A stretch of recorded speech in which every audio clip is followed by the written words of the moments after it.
The female reproductive system includes, female reproductive system में क्या क्या चीजें शामिल होती हैं भाई? फीमेल रिप्रोडक्टिव सिस्टम के अंदर, फीमेल का रिप्रोडक्टिव सिस्टम है, उसमें primary sex organ, primary sex organ में भी क्या आती हैं?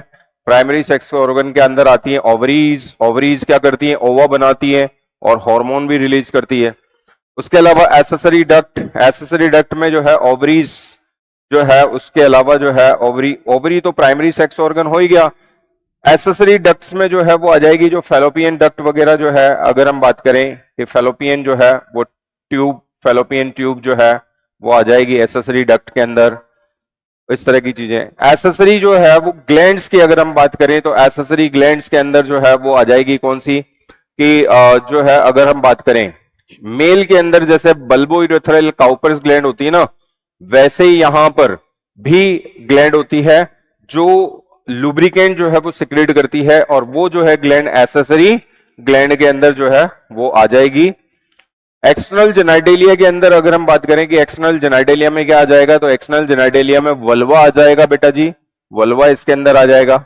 तो ये सारी चीजें फीमेल रिप्रोडक्टिव सिस्टम के अंदर शामिल होती हैं। फीमेल रिप्रोडक्टिव सिस्टम के अंदर सारी चीजें शामिल हो गई। फीमेल रिप्रोडक्टिव सिस्टम के अंदर प्राइमरी सेक्स ऑर्गन हो गए, एसेसरी डक्ट्स हो गई, एसेसरी ग्लैंड्स हो गई, और अगर हम बात करें ये एसेसरी ग्लैंड्स को आप बर्थोलिन्स ग्लैंड, बर्थोलिन्स ग्लैंड्स भी बोलते हैं। ये लीजिए जो है बर्थोलिन्स करके जो है, बर्थोलिन्स डक्ट मत बोल देना बेटा, ग्लैंड बोलना। बर्थोलिन डक्ट तो जो है फिर तो वो हो जाएगी बर्थोलिन डक्ट, तो वो हो जाएगी सलाइवरी ग्लैंड होती हो, तो ये सलाइवरी ग्लैंड की डक्ट हो जाएगी बर्थोलिन ग्लैंड, बर्थोलिन डक्ट तो बर्थोलिन डक्ट नहीं, बर्थोलिन ग्लैंड।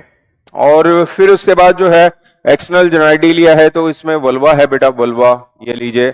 अगर हम बात करें कि वल्वा है तो ये सारे के सारे आ जाएंगे। तो मेरे ख्याल से कौन से आगे सारे आगे 1 2 3 4